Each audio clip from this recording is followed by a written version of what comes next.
Hello everyone, আমার নতুন একটি মিনি ব্লগে তোমাদের সকলকে জানাই অনেক অনেক স্বাগত আর অনেক অনেক ভালোবাসা। সকালবেলা ঘুম থেকে ওঠার পরে শুরু হয়ে যায় আমাদের প্রত্যেক দিনের জীবন যুদ্ধ।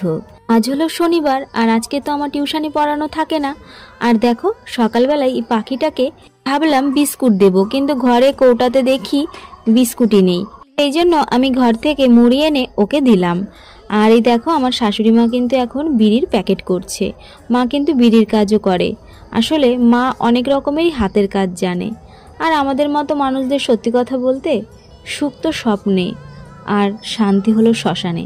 ভাত বসিয়ে দিয়েছি কাঠের উনুনে। এখন না জ্বালানির ভীষণ সমস্যা হয়ে দাঁড়িয়েছে। অনেক জ্বালানি ছিল কিন্তু সেগুলো তো কাজে লাগাতে হয়েছে, কেননা মা ফুচকার ব্যবসা করে আর ফুচকার ব্যবসায় কিন্তু প্রচুর জ্বালানি লাগে ফুচকা ভাজার জন্য।